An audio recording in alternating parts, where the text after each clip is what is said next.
राजा किशनराज एक बहुत बड़े साम्राज्य के राजा थे। उन्होंने अपना राज्य बड़ी कुशलता पूर्वक चलाया, लेकिन शायद होने को कुछ और ही स्वीकार था। राजा किशनराज का निधन आकस्मिक हो गया, तो उनके इकलौते पुत्र सभ्यराज को उनकी गद्दी दी गई। नौजवान राजा आखिर था, तो किशनराज का ही पुत्र, वो भी अपने पिता की तरह बहुत ही प्रतिभाशाली था। उसने कुछ ही समय में राज्य की सारी बागडोर अच्छे से संभाल ली। राजा की माँ यानी किशनराज की पत्नी पहले ही स्वर्गवास सिधार चुकी थी। राजा अपने पिता का इकलौता संतान था और अब उनके माता और पिता दोनों ही नहीं थे। समय समय पर राजा का राज्य के सबसे पुराने और वफादार मंत्री काशीराम मार्गदर्शन किया करते थे और राजा अपने राज्य के सबसे पुराने मंत्री काशीराम को ही सब कुछ मानता था। एक दिन काशीराम ने राजा को वह विवाह करने की सलाह दी।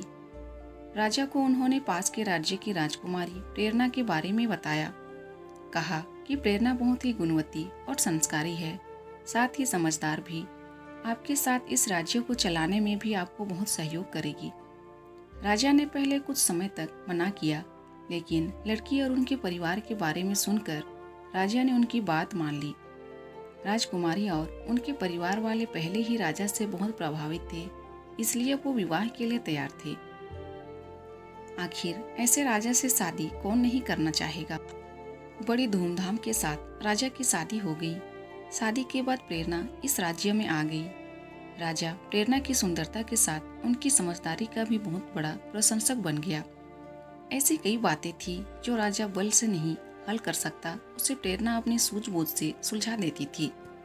राजा और रानी दोनों ही एक दूसरे को पाकर बहुत ही खुश थे। उन दोनों में प्रेम प्रगाढ़ था।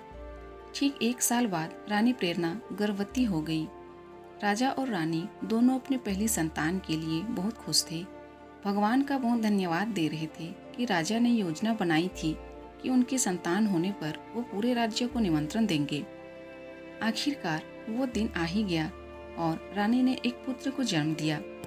राजा और रानी की प्रसन्नता का कोई ठिकाना नहीं रहा, लेकिन यह खुशी ज्यादा देर तक नहीं टिक पाई। नवजात पुत्र कुछ ही घंटों में मर गया। राजा और रानी के साथ मंत्रीगण और सेवक सभी बहुत दुखी हो गए। काशीराम ने राजा को हौसला दिया और कहा कि भगवान की मर्जी के आगे किसकी चली। आप खुद को संभालें और रानी को भी हौसला दें। राजा ने रानी को हौसला दिया, साथ ही खुद को भी। वो समय भी निकल गया। राजा और रानी उस दुख से उभरने लगे। उन्होंने इस सत्य को स्वीकार किया और अपने आने वाले जीवन के लिए फिर से योजनाएं बनाने लगे। कुछ समय बाद फिर रानी गर्भवती हो गई। इस बार राजा और रानी कुछ ज्यादा सतर्क थे। समय समय पर दाई और वैद्य से परामर्श लिया गया ताकि पिछली बार जैसा फिर कुछ ना हो। समय आने पर फिर रानी ने फिर एक पुत्र को जन्म दिया, लेकिन इस बार भी वो पुत्र कुछ घंटों का ही मेहमान था। राजा रानी को लगा कि ऊपर वाला उनके साथ ऐसा क्यों कर रहा है। अब यह बात सोचने योग्य हो गई थी। राजा ने अब दूसरे तरह के उपाय करना शुरू कर दिए। सब कुछ होते हुए भी राजा के राजमहल में एक अगल खालीपन था। विरोधी राजा और शत्रुओं ने राजा की इस अवस्था का लाभ उठाकर राज्य पर हमले करना शुरू कर दिए। अपने निजी जीवन में इस परेशानी का प्रभाव कई बातों पर पड़ा। राजा अपना कुछ राज्य हार गया। राज्य की जनता का भी राजा पर से विश्वास कम होता जा रहा था। बातें थी कि जो अपने संतान नहीं बचा पा रहा है, लगता नहीं वो राज्य को बचा पाएगा। इन सारी समस्याओं के बीच रानी प्रेरणा अपने प्रयासों में लगी हुई थी। वो राज्य में ऐसे ही जा जाकर राज्य के वासियों से मिलने लगी। रानी क्या कर रही है यह किसी को पता नहीं था। फिर करीब 6 महीने बाद वो राजा को बोली कि अब हमारी संतान की मृत्यु नहीं होगी, लेकिन उसके लिए आपको मेरी बात मानना पड़ेगा। राजा पहले ही जानता था कि रानी बुद्धिमान है और कहना मानना हमेशा ही उनके लिए अच्छा रहा है। इसलिए राजा झट से हाँ बोलते हुए बोला कि हाँ, आप जो बोले, जैसा बोले वैसा ही होगा। बताइए। रानी बोली, आज रात के बाद मैं अज्ञात जगह चली जाऊंगी और संतान प्राप्ति के बाद मैं उचित समय पर वापस आ जाऊंगी। आप मुझे ढूंढने का प्रयास मत कीजिएगा। राजा बोला, अज्ञात यह आप क्या कह रही हैं? आप रानी होकर ऐसी बातें कर रही हैं, आप कहाँ रहेगी? रानी बोली कि अगर आपको हमारी संतान चाहिए तो आपकी मेरी बात माननी पड़ेगी। राजा कुछ न कह सका। फिर रात में राजा जानता था कि वो अपनी रानी से अब पता नहीं कब मिल पाएगा। रात्रि के बाद सुबह जब राजा नींद से जागा तब रानी जा चुकी थी। काशीराम के द्वारा पूछे जाने पर राजा ने कहा कि प्रार्थना करें हम अपने इस प्रयास में सफल हो जाएं। राजा को भरोसा था कि रानी जहाँ भी होगी वो इतनी बुद्धिमान और समझदार है कि परिस्थितियों का सामना कर सकती है। साथ ही उसे यह भी विश्वास था कि रानी जो बोल के गई है वैसा ही होगा। उनकी संतान इस बार जीवित रहेगी। इसलिए राजा अब अपने विरोधियों से निपटने लगा। वो अब विश्वास से भरा था जिसके कारण उसे इसके अच्छे परिणाम मिल रहे थे। फिर एक दिन अचानक लगभग 10 माह बाद ही एक सुबह रानी गोदी में बच्चा लिए आई। पुत्र था करीब 1 माह का। राजा की खुशी का ठिकाना नहीं रहा। राज्य भी उसने सभी को निमंत्रण भिजवा दिया। राजा ने रानी को धन्यवाद दिया, कहा यह आपने कैसे किया और हमसे क्या गलती हो रही थी? रानी बोली उचित समय पर आपको बता दूंगी। राजा अपने महल में नए मेहमान नन्हे राजकुमार के साथ बहुत खुशी खुशी जीवन व्यापन करने लगे। साथ ही राजा के राज्य का विस्तार होने लगा। लेकिन पुत्र के आने के बाद रानी में बहुत सारे बदलाव हुए। रानी अब पहले जैसी नहीं रही थी। ऐसा सोचना राजा का था। रानी राजा को अपने समीप भी नहीं आने देती थी। कुछ न कुछ कारण बताकर टाल देती थी। राजा के द्वारा पूछे जाने पर रानी कहती थी, आपने कहा था जो मैं कहूँगी आप मानेंगी। यह भी हमारे पुत्र के जीवन के लिए आवश्यक है। राजा का पुत्र अब 2 साल का हो गया। रानी का समीप न आने का प्रतिबंध अभी भी राजा के लिए वैसा ही था। इतने समय के प्रतिबंध के चलते अब राजा के मन में कई विचार घर बनाने लगे। फिर एक दिन राजा को इस विचार ने पकड़ लिया कि शायद यह पुत्र उसका नहीं है। कमी शायद उसी में थी। रानी को यह पता चल गया। इसलिए रानी अब उसे अपने पास नहीं आने देती। अब उसे यह विचार हमेशा सताने लगा।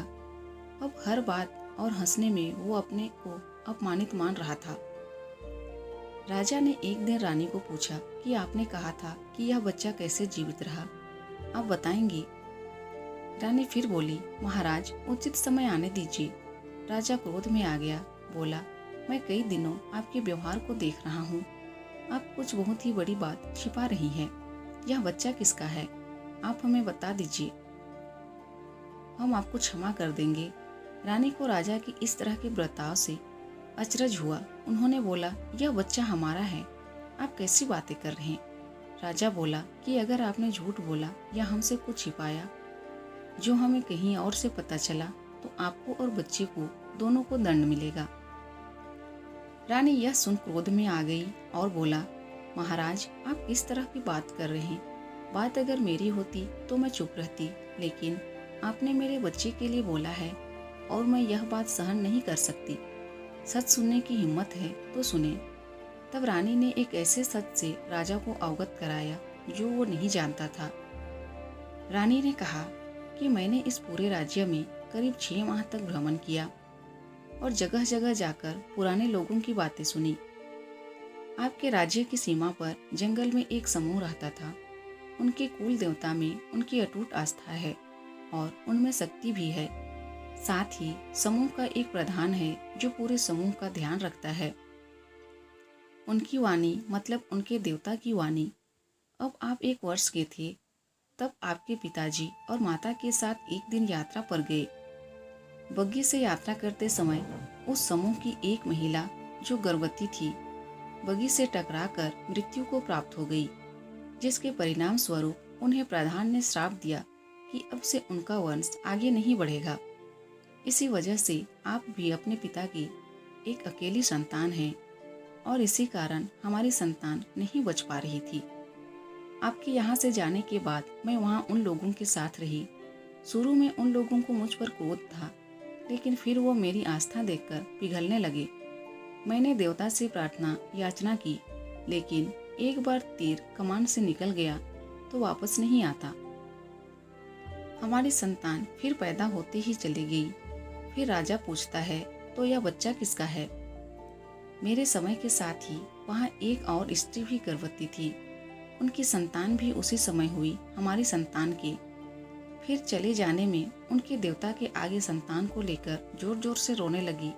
तभी वो सारे समूहवासी इस बच्चे मुझे देने आ गए और मेरे आगे घुटने टेक कर मुझे समर्पित कर दिया। उनकी आंखों में मेरे लिए प्यार था, दया थी और हाथ में बच्चा था। बस मुझे लगा कि अब हमें क्षमा मिल गई।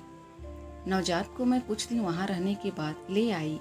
आप अपना बच्चा ना होने से कितने दुखी थे। उन लोगों की दया और महानता देखो।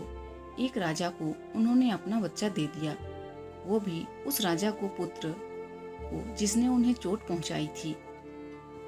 मुझे लगा कि इस बच्चे को जीवन भर अपार स्नेह देना ही हमारा प्रायश्चित है। राजा यह सब सुनकर कुछ बोलने लायक नहीं रहा, खुद को कोसने लगा।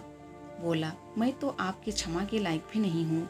अपने परिवार की इस श्राप का पता मुझे नहीं लगा और आपने इतनी तपस्या की। मैंने आपसे विवाह करके आपके साथ अच्छा नहीं किया, मुझे क्षमा करें। रानी ने कहा कि शायद मेरे द्वारा ही इसका पता लगाया जा सकता था। भगवान मुझे आपके पास ले आए। फिर राजा भी रानी के साथ वहाँ उन सभी से भेंट करने और क्षमा मांगने गया और उनकी दया को स्वीकार करते हुए उस बच्चे को बहुत स्नेह करने लगा। दोस्तों, अगर वीडियो पसंद आए तो प्लीज़ वीडियो को लाइक कीजिए और अगर चैनल में नए हैं तो प्लीज़ मेरे चैनल को सब्सक्राइब कर दीजिए। Thank you.